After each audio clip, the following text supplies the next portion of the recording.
For millions of viewers, Hee Haw once felt like the very definition of comfort, a symbol of laughter, music, and down-home charm so familiar that it seemed impossible to imagine those faces ever fading from memory. But once the stage lights went out, the endings many of its stars faced were far more horrifying than the joy they brought on screen. String Bean was murdered inside his own home in a case so shocking it sent waves through the entertainment world. Minnie Pearl, the woman whose bright smile once made America laugh, spent her final years enduring a painful physical decline after a devastating stroke. Grady Nutt died in a haunting plane crash. And what about the rest of the cast? Was there something darker behind the scenes that led so many of them to such tragic ends? Let's look back at 11 beloved Hee Haw stars, whose deaths were the most shocking and heartbreaking of all. Number 1. String Bean, David Ackerman. In the memories of Hee Haw fans, String Bean was never the kind of star who came in loud or dominated every scene. He was one of the show's most beloved faces in a very particular way. Homespun, lanky, a little goofy, but so naturally charming that the moment he appeared, viewers instantly felt at ease. There was something rare about him. He was funny, familiar, and so completely at home in the rural world, Hee Haw created that he felt less like a performer and more like part of its fabric. That plain-spoken sincerity is exactly what made String Bean linger so deeply in people's memories. On screen, he seemed to represent an older America, a place where laughter still felt earthy and fame still carried a sense of gentleness and safety. But behind that cheerful image was a death so tragic and shocking that it stunned the entertainment world at the time. On the night of November 10, 1973, after performing at the Grand Ole Opry, String Bean and his wife Estelle drove back to the small home near Nashville they had always believed was the safest place they knew.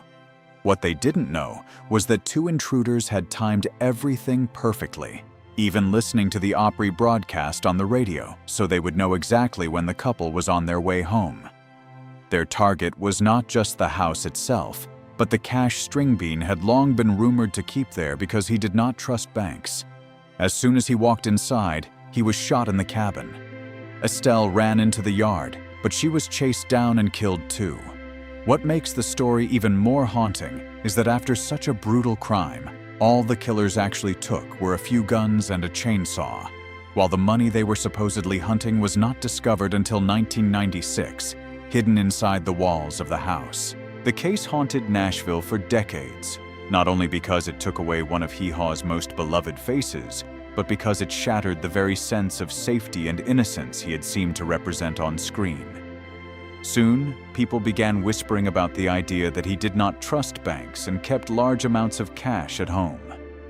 From that point on, the case was no longer remembered only as a tragedy. It was pulled into a darker side of public fascination, where people were not just mourning the dead, but becoming obsessed with how much money he had hidden, who may have known about it, and how far greed had gone to lead to such a horrifying end. And maybe the bitterest part of all was the public reaction that followed.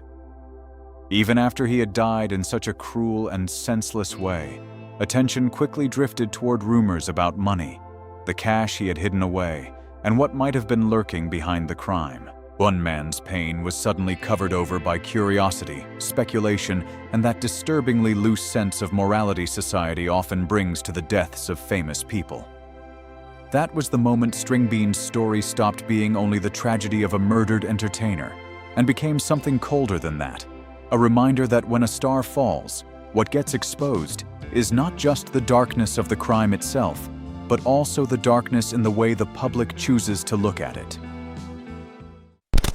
Number 2. Roy Clark.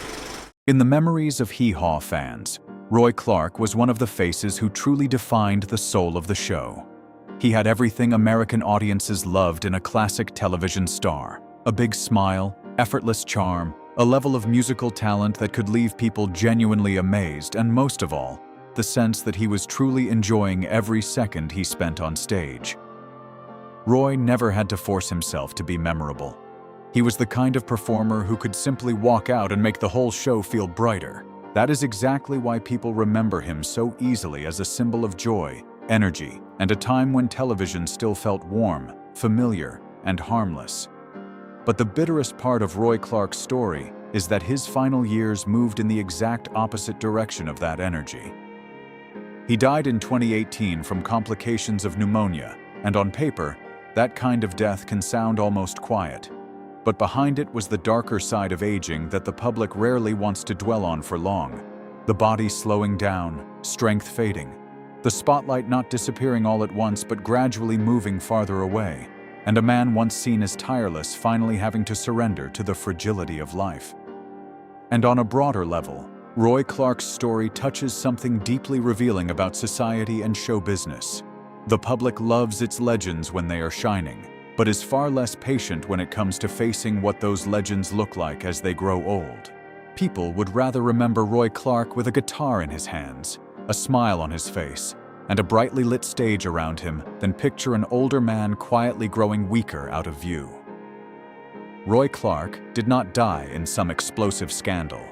He died the way many legends eventually do, quietly, vulnerably, and in a way that reminds us that even the faces who once defined a golden era cannot outrun time forever.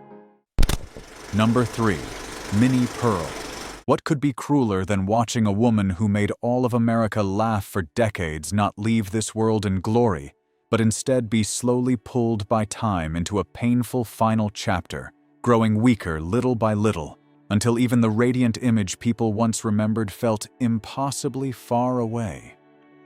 On Hee Haw, Minnie Pearl was almost the very embodiment of warmth, wit, and that old-fashioned kind of American familiarity, the kind of face that could step on stage and instantly make the whole show feel softer, brighter, and happier. There was something effortless about Minnie. She did not need Hollywood polish, and she certainly did not need to become some glamorous sex symbol to be unforgettable. With nothing more than her voice, her comic timing, and that slightly mischievous smile, Minnie became part of the memory of millions of American families.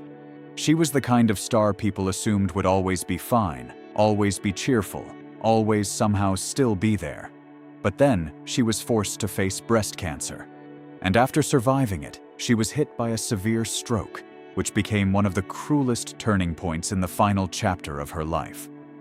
From a woman who once walked onto the stage with warmth and humor that seemed almost endless, Minnie was slowly pulled into a completely different reality.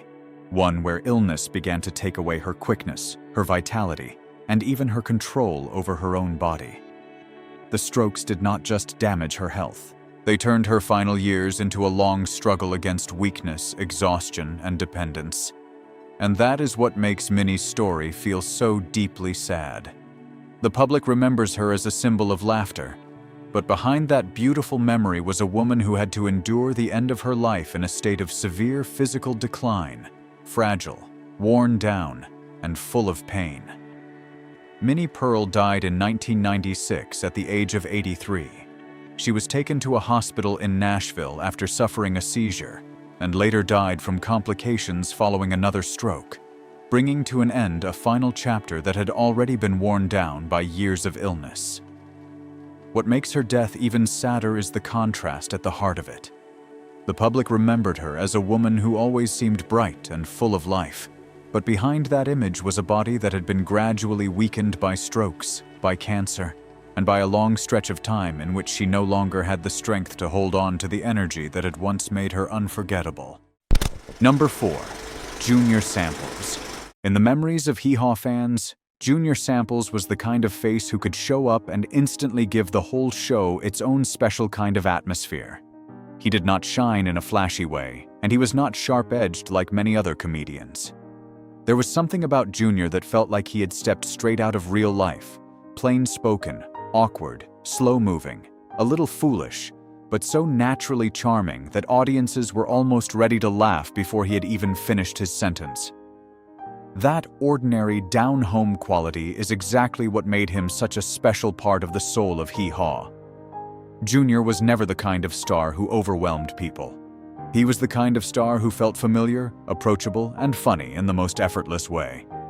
But the final chapter of his life took a much sadder turn than that image ever suggested.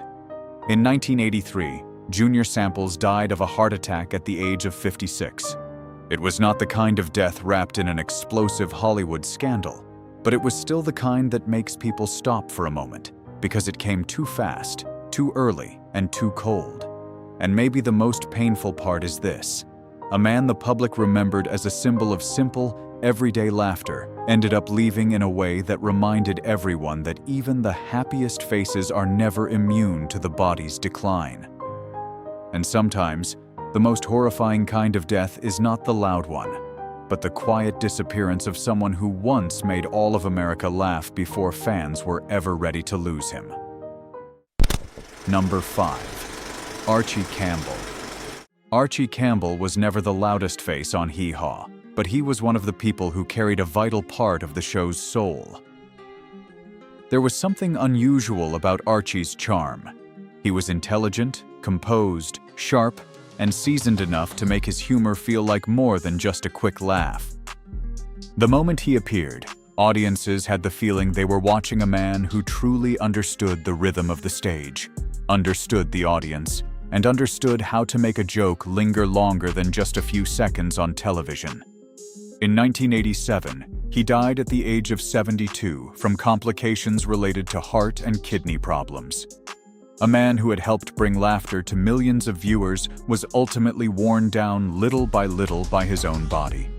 Archie did not collapse in scandal, and he did not vanish into obscurity. He left the way many old generation performers eventually do, quietly, exhausted, and in a way that reminds people that even those who once created joy for an entire era cannot outrun the cruelty of old age. Number 6. Grandpa Jones. Grandpa Jones was the kind of face who could appear on Hee Haw and instantly make audiences feel like they were touching an older America, one where banjo music, homespun humor, and the weight of age all blended into something almost impossible to replace. He did not have the polished shine of a modern television star. What made Grandpa Jones so memorable was how real, old-fashioned, and seemingly unshakable he felt, as if he would always be there, always old, but never truly weak. And that is exactly what made his death feel so deeply tragic. In his final years, Grandpa Jones was forced to endure a series of strokes, and there is something especially cruel about that kind of decline. Not loud or scandalous, but powerful enough to wear down a man who had once seemed inseparable from the energy of the stage. He even returned to performing after one stroke, as if he were still trying to fight the body's decline through sheer will. But in the end, another series of strokes finally brought him down. He died in 1998 at the age of 84. It was not a scandalous Hollywood death, but it carried a heavier sadness. A man who once made audiences believe in the toughness of the old generation was still defeated by time, slowly, coldly, and completely. Number 7. Kenny Price. What could be sadder than watching a man who once walked onto the stage with a larger-than-life presence, a booming voice, and the kind of energy that made everyone assume he was simply too big to fall, only to be taken down far too soon by his own heart? In the memories of Hee Haw fans, Kenny Price was the kind of face who stood out without even trying.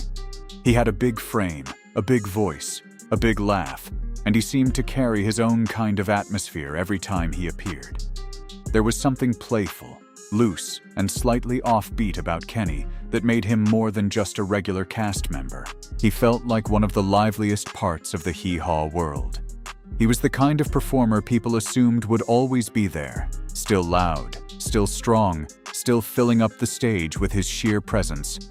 But Kenny Price's death carried exactly the kind of tragedy audiences always struggle to accept.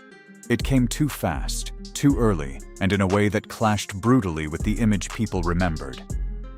In 1987, he died of a heart attack at the age of 56. A man once remembered as the very picture of vitality, size, and laughter was suddenly brought down by his own body in a single moment. And that is what makes his death feel even sadder. It did not just take Kenny Price away, it shattered the illusion people had of him. He looked like the kind of man who could never be easily knocked down.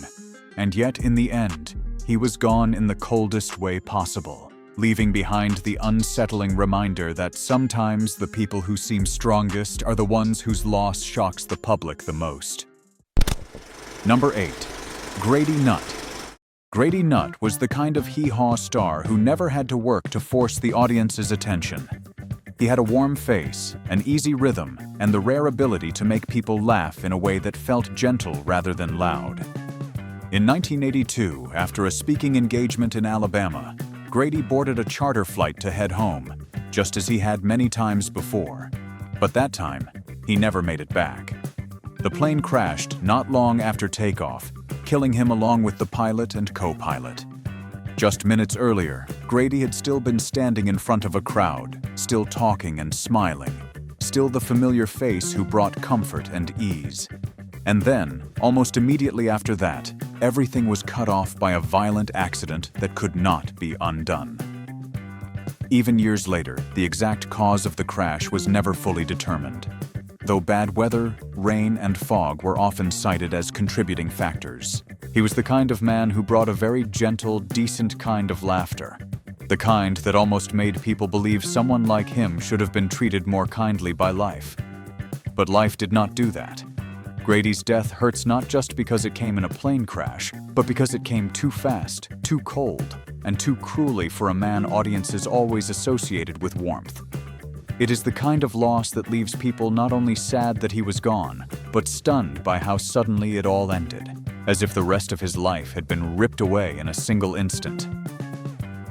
Number 9. Jim Hager. Jim Hager was one half of the Hager twins, the familiar twin act that became a steady part of Hee Haw for years.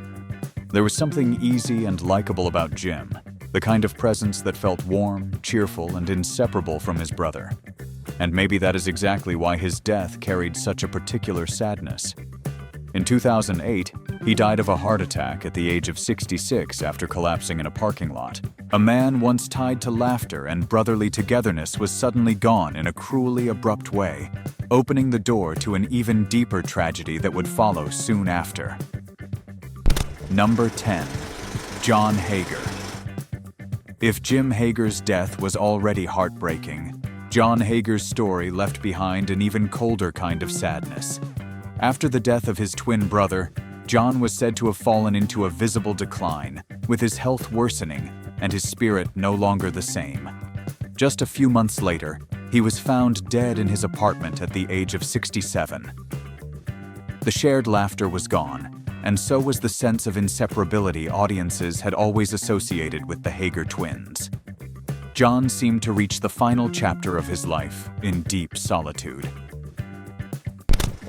Number 11. Sheb Wooley. Sheb Wooley was one of those Hee Haw faces audiences always remembered with a sense of familiarity. Someone both funny and deeply rooted in old rural America. He was never the kind of man who drew attention through scandal or noise, but through a presence that felt steady and unmistakably his own. But the final chapter of Sheb's life took a much sadder turn. He spent a long period battling leukemia before dying in 2003 at the age of 82. His death did not come in the violent way of a crime or accident, but it was still tragic in a colder sense, as a man once associated with laughter was slowly worn down by illness day after day. If Hee Haw was also part of your memories, be sure to like, subscribe, and join us as we keep looking back on the stars time changed in ways no one ever expected.